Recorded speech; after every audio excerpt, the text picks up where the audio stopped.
আসসালামু আলাইকুম। এবিসি আন্তর্জাতিক খবরে আপনাকে স্বাগতম। শুরুতেই সংবাদ শিরোনাম, এরপরেই বিস্তারিত। জানিয়ে দিব এই মুহূর্তে পাওয়া সর্বশেষ আপডেট আন্তর্জাতিক সংবাদ। শুরুতেই শিরোনাম। সিরিয়াকে আরেক সৌদি আরবে পরিণত করতে চান জোলানি। পরেই জানাবো সংকট ইরানের প্রতিরোধের অক্ষ আরও শক্তিশালী হবে দাবি খামেনির। এরপরেই জানাবো ইয়েমেনে যুক্তরাষ্ট্রের ভয়াবহ বিমান হামলা। এদিকে সিরিয়ায় আইএস ও পিকেকে নির্মূলের এখনই সময় বলে এরদোয়ানের মন্তব্য। সর্বশেষ জানাবো ৯-১১ এর ধাঁচে রাশিয়ায় হামলা ইউক্রেনের। এতক্ষণ শুনছিলেন সংবাদ শিরোনাম, এবারে বিস্তারিত। তবে তার আগে প্রতিদিনের আপডেট আন্তর্জাতিক সংবাদ সবার আগে পেতে ভিডিওটিতে একটি লাইক দিয়ে চ্যানেলটি সাবস্ক্রাইব করার অনুরোধ রইল।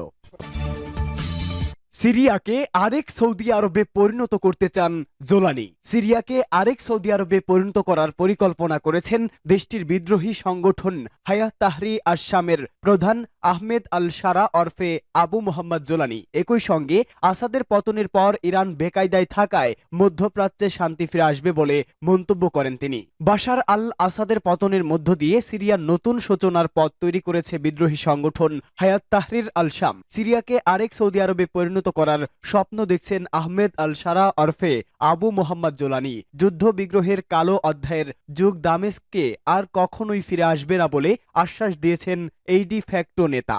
মধ্যপ্রাচ্য ভিত্তিক গণমাধ্যম আশরক আল আসওয়াদকে দেওয়া সাক্ষাৎকারে তিনি জানান, আসাদের পতনের মধ্য দিয়ে ইরান বিপদে পড়েছেন। তেহরান সিরিয়ার ভূমিকে ব্যবহার করে আরবের বিভিন্ন দেশের মাধ্যমে যুদ্ধ পরিস্থিতি তৈরি করছিল বলে অভিযোগ করেন তিনি। আর এ কারণেই মধ্যপ্রাচ্যে আবার নতুন করে স্থিতিশীলতা ফিরে আসার সম্ভাবনা তৈরি হয়েছে।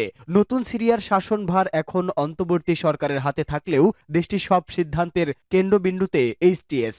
এ কারণে পালিয়ে যাওয়া আসাদ সরকারের রেখে যাওয়া সেনাবাহিনী ও নিরাপত্তা কর্মীরা এইচটিএস এর কাছে আত্মসমর্পণ করেন। সিরিয়ার ডিফ্যাক্টো ক্ষমতাসীন কর্তৃপক্ষের সঙ্গে সমঝোতার উদ্দেশ্যেই আসাদ বাহিনীর এমন পদক্ষেপ বলে জানান তারা। এদিকে স্থানীয় সময় গত শনিবার সিরিয়ার উত্তর পূর্ব অঞ্চলে তুরস্কের ড্রোন হামলায় নারীসহ বেশ কয়েকজন নিহত হয়েছেন। একই দিনে সিরিয়ার কোবানি শহরে এক গমের গুদামে তুরস্ক সমর্থিত বিদ্রোহীরা ড্রোন হামলা চালায় বলেও দাবি করেছে মার্কিন সমর্থিত কুর্দি গোষ্ঠী। এদিকে বর্তমানে সিরিয়ার দক্ষিণাঞ্চলে প্রায় ৫০০ বর্গ কিলোমিটার এলাকা ইসরায়েলের দখলে রয়েছে বলে জানিয়েছে এক ফিলিস্তিনি সংবাদ মাধ্যম।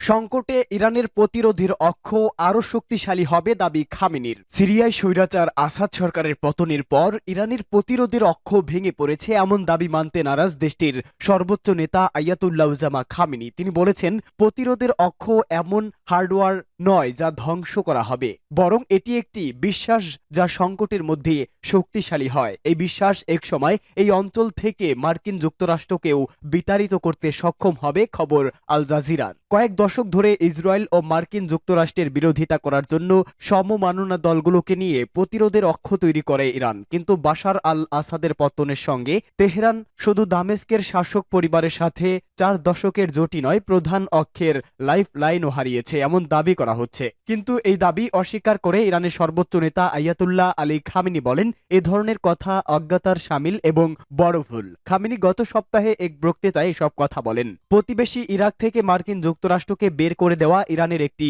প্রধান লক্ষ্য, কারণ এর মধ্য দিয়ে ২০২০ সালের জানুয়ারিতে ইরানের শীর্ষ জেনারেল এবং অক্ষের প্রধান স্থপিত কাশেম সোলাইমানিকে হত্যার প্রতিশোধ নেওয়া সম্ভব হবে তেহরানের। ১৯৮০ এর দশকের গোড়ার দিকে ইরানের সহায়তায় হিজবুল্লাহ লেবাননে একটি প্রধান রাজনৈতিক শক্তিতে পরিণত হয়েছিল এবং দেশটির ঐতিহ্যবাহী সেনাবাহিনীর চেয়েও শক্তিশালী সামরিক বাহিনী গড়ে তুলেছিল। গোষ্ঠীটির উপর গত বছর থেকে যথেষ্ট হামলা চালিয়েছে ইসরায়েল, যার মধ্যে রয়েছে এর দীর্ঘদিনের নেতা হাসান নাসরুল্লাহ এবং শীর্ষ কমান্ডারদের হত্যা। এ বিষয়ে তেহরান থেকে আসা বার্তায় জোর দিয়ে বলা হয়েছে যে ইসরায়েলি আক্রমণ সত্ত্বেও হিজবুল্লাহ জীবন্ত আছে। খামেনি বলেন, লেবানিস এবং ফিলিস্তিনি প্রতিরোধ মানে ইসরায়েলের জন্য পরাজয়। তবে তেহরান ভিত্তিক গবেষক এবং লেখক আলী আকবর দারেনির মতে, আপাতত এটি অনস্বীকার কার্য যে তেহরান সিরিয়ায় একটি কৌশলগত মিত্র হারিয়েছে এবং স্বল্প মেয়াদে এর আঞ্চলিক প্রভাবের প্রতিফলন ঘটবে। মঙ্গলবার দেওয়া এক বক্তৃতায় খামেনি জোর দিয়ে বলেছিলেন,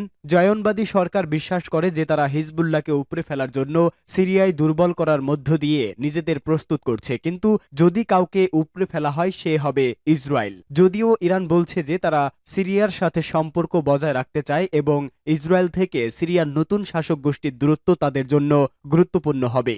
নতুন প্রশাসনের কমান্ড ইন চিফ আহমেদ আল সারা বলেছেন, সিরিয়া যুদ্ধে ক্লান্ত হয়ে পড়েছে এবং তারা ইসরায়েলের শত্রু হতে চায় না। ইয়েমেনে যুক্তরাষ্ট্রের বিমান হামলা।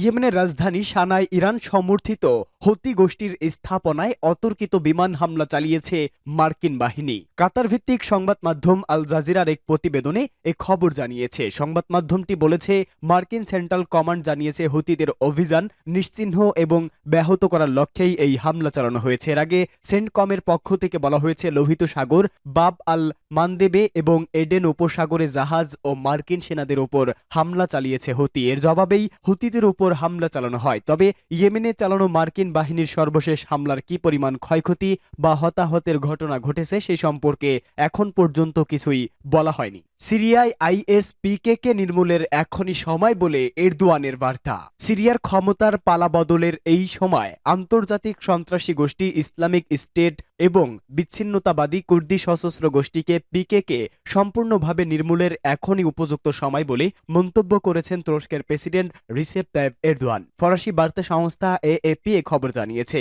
এএপি জানায়, D8 সম্মেলনে যোগ দিতে কায়রো সফরের পর আঙ্কারায় ফেরার পথে সাংবাদিকদের সঙ্গে আলাপকালে কথা বলেন তিনি। সাংবাদিকদের প্রশ্নের উত্তরে এরদোয়ান বলেন, দায়েশ পিকেকে এবং তাদের সহযোগীরা যারা সিরিয়ার অস্তিত্বকে হুমকির মুখে ফেলেছে তাদেরকে অবশ্যই নির্মূল করা উচিত এবং এখনই তা শুরু করতে হবে। আন্তর্জাতিক সন্ত্রাসী গোষ্ঠী সিরিয়া ইসলামিক স্টেট বা আইএস এর জন্ম 2011 সালে। বিশ্বে এ যাবৎকালে সবচেয়ে সহিংস, নির্মম ও নৃশংস ইসলামী গোষ্ঠী হিসেবে পরিচিত পাওয়া আইএস তার জন্মের বছরই সিরিয়া ও ইরাকের বিস্তীর্ণ এলাকা দখল করে পৃথক দেশ প্রতিষ্ঠা করে, যার রাজধানী হয় সিরিয়ার রাক্কা শহরকে। আইএসের উত্থান সিরিয়ার পাশাপাশি তুরস্কের জন্য মারাত্মক বিপর্যয়কর ছিল, কারণ তুরস্কের সঙ্গে সীমান্ত রয়েছে সিরিয়ার। নিজ দেশে আইএসের বিস্তার নিয়ন্ত্রণে রীতিমতো বেগ পেতে হয়েছে এরদোয়ানের নেতৃত্বাধীন সরকারকে। অন্যদিকে পিকেকে তুরস্কের এক দীর্ঘকালীন সমস্যা। 1978 সালে গঠিত এই বিচ্ছিন্নতাবাদী গোষ্ঠী তুরস্কের দক্ষিণ পূর্ব অঞ্চল এবং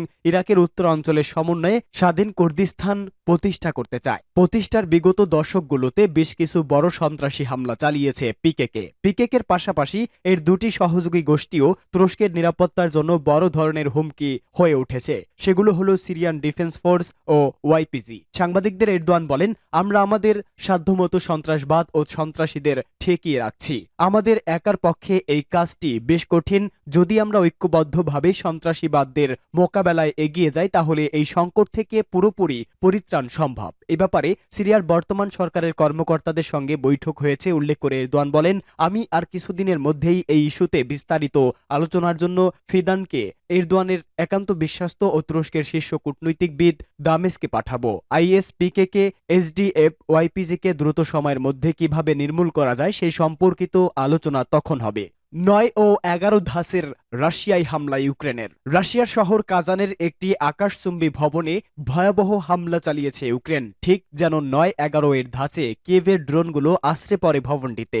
ভারতীয় সংবাদ মাধ্যম এনডিটিভির প্রতিবেদনে জানানো হয়েছে, এই হামলায় আতঙ্ক ছড়িয়ে পড়লেও হতাহতের কোনো খবর পাওয়া যায়নি। 2001 সালের 11 সেপ্টেম্বর আমেরিকান টুইন টাওয়ারে হামলা চালিয়েছিল আল কায়েদা গোষ্ঠী। গোটা বিশ্ব শিউরে উঠেছিল আত্মঘাতী বিমানের বহুতল ভবনের পেটে ঢুকে যাওয়া দৃশ্য দেখে। সেই হামলায় প্রায় 3000 মানুষ নিহত হয়, আহত হয় প্রায় 6000। সেই বীভৎস ইতিহাসই ফিরে এলো রাশিয়ায়, এমনটি বলা হচ্ছে আন্তর্জাতিক সংবাদ মাধ্যমগুলোতে। মস্কো থেকে কাজান প্রায় 80 কিলোমিটার দূরে। এটি মস্কোর পূর্ব দিকে অবস্থিত। হামলা হওয়া ভবনটি আবাসিক বলে জানা গেছে। এতে থাকা বাসিন্দাদের সরিয়ে নেওয়া হয়েছে। সামাজিক যোগাযোগ মাধ্যমে ছড়িয়ে পড়া একটি ভিডিওতে দেখা গেছে ড্রোন হামলার পর ভবনে আগুন ধরে যায়, চারপাশে ধোঁয়া ছড়িয়ে পড়তে থাকে। হামলার পর সতর্কতা জারি করেছে দেশটি। বিমানবন্দরের সাময়িক সময়ের জন্য ফ্লাইট বন্ধ রাখা হয়েছে।